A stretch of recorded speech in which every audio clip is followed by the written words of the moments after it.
Hey guys, how's it going? Srey here, and I'm back today with another How Good Is video. So, how good is Tassadar? Well, unfortunately, he's pretty good. And I say this because he's been a problem hero for quite a long time, and every time Blizzard seems to nerf him, he seems to also get some kind of changes so that it's not really a nerf. But Tassadar is still a lot weaker than his past iterations. However, he is a support hybrid hero, so he cannot be played as a main support on your team, but he is very good in filling the off support role. He doesn't really have that much damage. He'll never damage as much as someone like a Vala, but he does have pretty good supplemental damage, and he's very versatile overall. He's pretty good on every map, and he has a lot of heroes that he pairs very well with. But there are some changes, some recent changes that make him, again, quite good, and that's kind of why I'm making this video today, because I want to highlight those changes. So, as I said, Tassar is an off support. Let's go over his abilities. First, he has Plasma Shield. He grants a shield that absorbs damage over 4 seconds. If the target is a hero, they heal for 45% of their basic attack damage done while shielded. So if the shield breaks, they no longer lifesteal, but if the shield is available, then they will be lifesteal. It's an 8-second cooldown and it's 4-second uptime. So you'll have half the time without having a shield available if it isn't killed. This W is Silent Storm, 50 mana, 8-second cooldown. You deal damage per second to enemies in the target area for 3 seconds. Damage is increased by 12% for each consecutive instance of damage up to 60%. And the ability just looks like this. And if I go to this target dummy over here, and I cast it on the target dummy, you will see that it does damage every 0.5 seconds, in the initial hit plus every 0.5 seconds. You can see that the damage actually ramps up like in the description. Also, his shield just looks like this. Also, an ability that or way that you want to be able to play Tassadar is to make sure if you want to cast a shield on yourself, you simply hold the Alt key, and you can see my mouse is over here, and then I press Q, and the shield will self-cast. You can also do this with Storm if you want to self-cast that as well. So if you hold Alt and then you press the relative button, you will self-cast an ability. This works for every hero. Dimensional Shift is Tassadar's E, 75 mana, 30-second cooldown. Tassadar becomes invulnerable and unrevealable for 2 seconds, while Shifty has 25% increased movement speed. So the ability just looks like this. And this is not cloaked. This is completely different. So you cannot hit. You're totally unrevealable. You are invisible. You take no damage. This prevents all damage taken as well if you have any kind of dot effects on you. And if you hit E again, you can release it early. So this makes Tassadar quite difficult to kill in combination with his plasma shield and his relatively long range abilities. So he's going to be sitting in the back and poking from afar and shielding his allies, and that's kind of how you just play Tassadar. And his final ability is Oracle. It is a 30-second cooldown. You can activate it to increase Tassadar's vision radius, allowing him to see over obstacles and detect stealth units. Lasts for 5 seconds. So that just looks like this. And again, another tool to greatly increase Tassadar's survivability just by looking for enemies before they're there. And since it does detect stealth enemies, it's obviously quite good for stealth heroes. And his passive is Tassadar's basic attacks is a distortion beam that slows enemies by 20%. So he attacks 4 times per second, and his attack animation just looks like this. So any enemy that you are attacking will have their movement speed slowed. So if I toggle minions on here and I attack the first minion to come out, you'll see that that minion is slowed, and that applies to heroes as well, obviously. Okay, so the reason why Tassadar is good again is because of the change that he got to his Q and to his level 4 talent, which I'll go over in a moment. So his Q now lifesteals has a baseline lifesteal of 45%, and it can be doubled at level 4 to 90%. This obviously works very well with heroes that have auto attacks, so it works well with Illidan, Bala, Cassia, and several other heroes. Any hero that basically has a high auto attack damage is really good with this. It also procs off of AoE abilities, so heroes that attack multiple heroes at once with auto attacks. So Zarya, for example, if she's standing in a straight line, she's hitting multiple heroes with her auto attacks, you will life steal off of every single hero or enemy hit by Zarya's laser.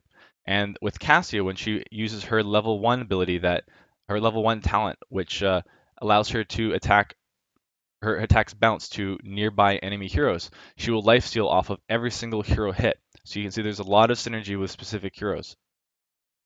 And it basically makes it so that the lifesteal is so insane once you hit level 4 and you have 90% lifesteal that it is almost impossible to kill some heroes, especially if you cannot break the shield. So if I just go up to the wall, actually let me go over the talents first, and then I'll kind of show you how much lifesteal it is. Because there's another important level 1 talent, which is Templar's Will. So first we have Side Infusion, gain 1 mana per second for every non-structure hit by Sonic Storm. After hitting 500 enemies, increase the size of Sonic Storm by 20%, and after hitting 1,000, you increase the damage of Sonic Storm by 20%. So 500 and 1,000 seems like a lot, but remember that it's just enemies, not heroes, and your storm can hit up to 6 times. So you can hit 6 times on 6 different enemies. That's going to be 36 stacks just off of 1 W. So you can see that it'll stack fairly quickly. And Templar's Will, attacking enemies, restores 8 mana per second. After spending 30 seconds attacking heroes, Distortion Beam damage is increased by 150%. After spending 60 seconds attacking heroes, Distortion Beam range is increased by an additional 1. And then Kadarin Resonance. Regeneration globes grant an additional 50% mana, and after you collect 15, your shield values increased by 15%, and after you collect 30, your shield values increased by 30%. So Templar's Will here is by far the best option. And 150% damage increase on auto attacks is quite good, especially since in the most recent patch, they also buffed Tassadar's base auto attack damage. And then when you hit, or when you attack for 60 seconds, you also get an additional range for your auto attacks. So let me complete the quest here.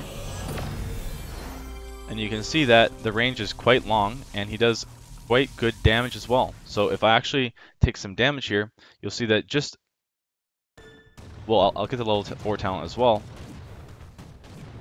Once you get this level 4 talent, which doubles the lifesteal you gain to 90%, you'll see that if I cast a shield on myself, you can lifesteal very effectively. And remember, Tassadar doesn't even have the greatest auto attacks. So if you're casting it on heroes that do have fantastic auto attacks, you will heal for a ton of health. So let's go over the other level 4 talents quickly. Kala's Celebrity. Plasma Shield also grants 20% movement speed for 4 seconds. Kala's Light. Upon expiration or breaking the target plasma shield gain, the target of the plasma shield gains 15 armor for 3 seconds, causing them to take 50% less damage. So these other two are not even comparable to Kala's Embrace. If you go Tassadar, you must be taking these level 1 and 4 talents. It is not even a debate. Otherwise, you shouldn't be playing Tassadar. He's just significantly weaker if you don't go these talents, and he's quite strong if you do. Something else that you want to note is because the shield does, plasma shield does grant a shield on the target, you may be inclined to use it to just prevent damage. And sometimes that is a good idea, but most of the time you want to do it after the initial damage and then cast it on your target so they can lifesteal back to full health. This is obviously not as good in uncoordinated games, but you can see it would be much better in coordinated team play, where you can cast it on ally and they are aware that the shield grants lifesteal and they can heal themselves back up. I am not joking when I say that a Cassia who has a 10% health in a team fight and uses her level 1 talent will, and you cast Plasma Shield on her, will immediately heal up to full health in 1 or 2 hits. It is absolutely insane how it works, and for that reason, Tassadar does not work in every team comp. You must have an auto attack hero on your team. I've said that quite a bit, but I just want to really kind of push that in. So level 7 we have Sonic Projection, increases the cast range of Plasma Shield and Sonic Storm by 40%. Resonation, Sonic or Distortion Beam slows enemies affected by Sonic Storm by 50%. So instead of 20%, they're slowed by 50%. And Mental Acuity. Each takedown earned lowers the cooldown of Oracle by 3 seconds up to a maximum of 15 seconds. Upon 5 takedowns, the sight range of Oracle is decreased by 50%. So Mental Acuity here is again the standard talent. It is by far better than these other crappy talents. Sonic Projection, I could see how in a different build would be quite good on Tassadar. However, since you should be auto attacking on Tassadar because his auto attacks have a long range, and you can see that the shield and the storm is still arranging that. So since you should be within auto attack range on Tassadar, you don't need the additional range for your storm or shield. There's a different build on Tassadar in the future where maybe he relies more heavily on storm or plasma shield, then I could see it being more useful. But as long as you're getting this level 1 talent, Sonic Projection just isn't going to be good because you need to be auto attacking. And Resonation, it just doesn't do much. Mental Acuity is going to have the cooldown of Oracle from 30 to 15, and it gives it a massive spike where the sight range of Oracle is increased by 50%. So if I take this talent and I complete the quest, you can see that the sight range is absolutely massive. It goes all the way down to here, and it only has a 15-second cooldown. Of course, once you complete the quest, but 5 takedowns is not difficult. At level 10, we have Archon and Force Wall, and both of these, I'll say up front, are very good. Archon is costs 80 mana and is a 100-second cooldown. Tassadar transforms into an Archon and gains a plasma shield. His basic attacks deal 364 damage, or deal lots of damage, and slow the target by 30% for 1 second, and splash for significant amount of damage as well to enemies within 2.5 range. Lasts for 10 seconds. Archon refreshes the cooldown of Dimensional Shift. Okay, so let's have a look at Archon. So when I activate Archon, it looks like this, and the key point is that my auto attacks are very quick, and you can stutter step very effectively on Archon tasks. And of course, his attacks are also area of effect. So if I attack these minions, you can see that there's a large amount of splash. And if I turn on minions over here, you'll notice two things. You can see that I took a moderate amount of damage, so I also gain a plasma shield when I activate it. And you can see that the splash damage and auto attack damage gives you a significant amount of lifesteal. So Archon is very useful in team fights, obviously, where you can do a massive amount of damage. You can also use the rest of your basic abilities. So since using Archon refreshes the cooldown of Dimensional Shift, you can use Dimensional Shift before you enter Archon mode. So let's say there's a team fight over here, there's enemies over here. You can go from a bush or something, or from out of vision, and Dimensional Shift Archon, and you'll be behind them, and you still have Dimensional Shift up. So I know it has toggle cooldowns on, but you will still have Dimensional Shift available to you. Note that if you use Dimensional Shift, it will take 2 seconds away from your Archon status, and Archon attacks 1 time per second. It also does not benefit from Templar's Will. You can see that Templar's Will specifically states Distortion Beam, which is his Tassadar's basic attacks in this normal form. And let's go over Force Wall before I say which one you should take when. Choose a talent. Choose a talent. Choose a talent. Choose a talent. Okay. So Force Wall is costs 25 mana, 8-second cooldown. Create a wall that blocks all units from moving through it for 2 seconds. Increases the slow amount of Distortion Beam to 30%. So from 20% to 30%, which is a nice boon. But the main purpose of taking Force Wall is, of course, the wall itself. So let's toggle minions on here. You can see that the range is quite large, and you can just block paths of enemies. You can also split enemies, so from the target you cast it at, it will split enemies from the center.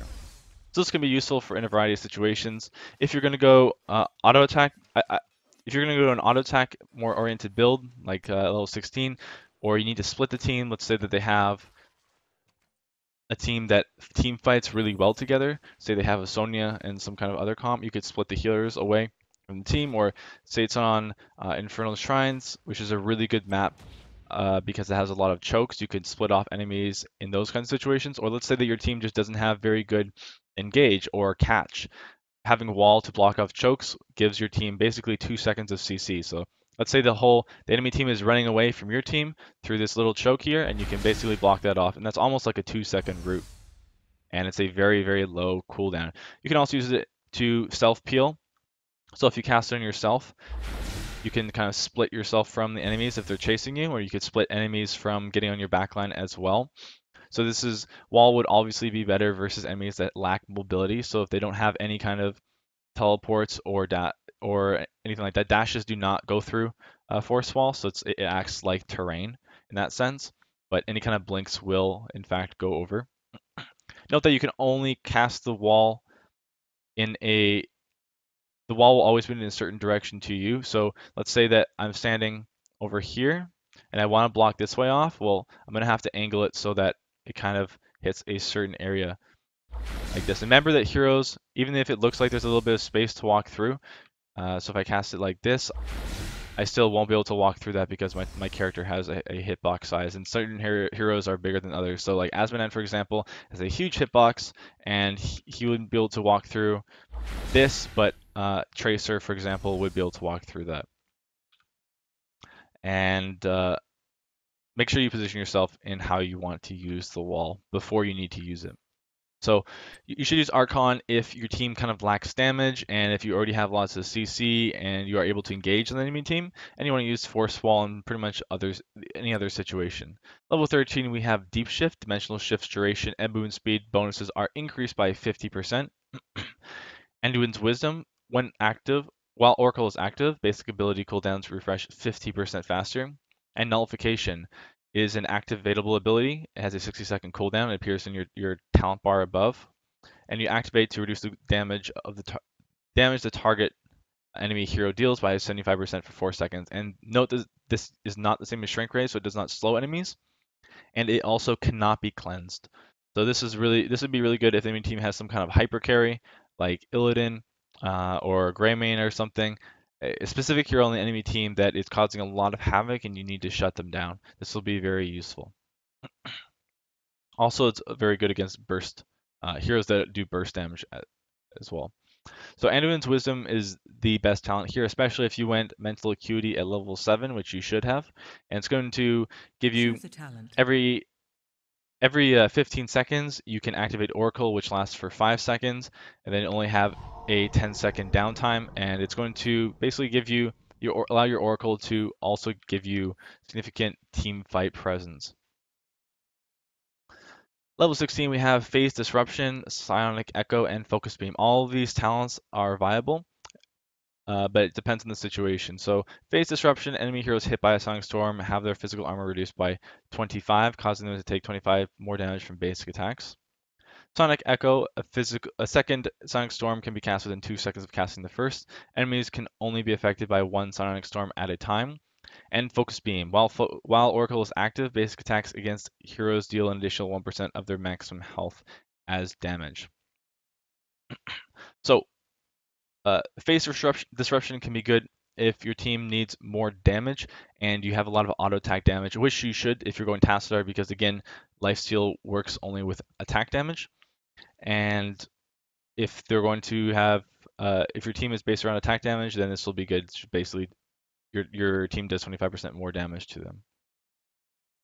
Sonic Echo can be good if your team just needs more AoE damage. So a second Sonic Storm can be cast within 2 seconds of casting the first. So you want to hold it. You can basically just cast it on the same spot as well, and it will do. I'm not going to take Focus Beam here because I want to show what Sonic Echo does, but we'll also cover Choose a this in a talent. second. So if I cast this, you see that there's a bar here that shows how long the second can be cast. So if I cast this, I can cast the other one on top of it as well to have a slightly increased duration, or I can just cast it in 2 different locations. But the damages do not stack if you are casting them on top of each other.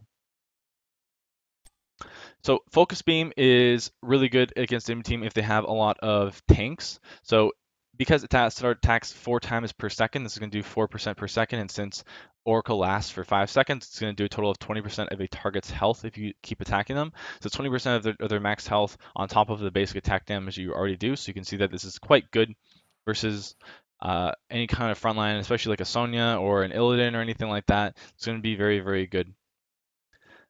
And personally, I prefer this most of the time. And if they don't have a really good front line, I'll just go Sonic Echo. Phase Disruption is probably the most niche at this tier. Level 20, we have some interesting choices here. So Twilight Archon, basic attacks while in Archon form increases duration by 2 seconds. So this is both good and bad in the version that it used to be. So Twilight Archon used to read once you attack in when you're in Archon, basic attacks refresh the duration. So even if you're at 1 second left in the duration, you got a basic attack, it would fully go back to a 10-second duration. But now it is a basic attacks only increases duration by 2 seconds. So although it's not quite as good if you have low duration left on the ability, you can increase this past the normal 10-second duration. So you can put the bar past 10 seconds, so you can have a total of like 30 seconds on the bar if you just walk away from a really long team fight. And this is actually very, very strong. You basically want to keep Archon form up as long as possible by just attacking stuff constantly once you hit level 20. And in some situations, you will just never lose Archon for the rest of the game. So extremely powerful. Force Barrier. Force Wall's range is increased by 100% 100% and its cooldown is reduced by 5 seconds. This is also extremely strong and probably not taken as often as it should be. So I'll go over this in a second. Prismatic Link. Basic attacks bounce to hit 2 additional targets for 40% damage. This is also very good. And Shield Battery. Activate to give all nearby allied heroes an untalented plasma shield. This is probably the weakest talent at this tier. It could be situational, but if the enemy team has a lot of AoE damage, but most of the time you won't be wanting to go this. It does give all allies level 20 a 1042 damage shield. Okay, so let's go over Prismatic Link first. The Prismatic Link will jump to, if I take the talent here, will jump to all enemies,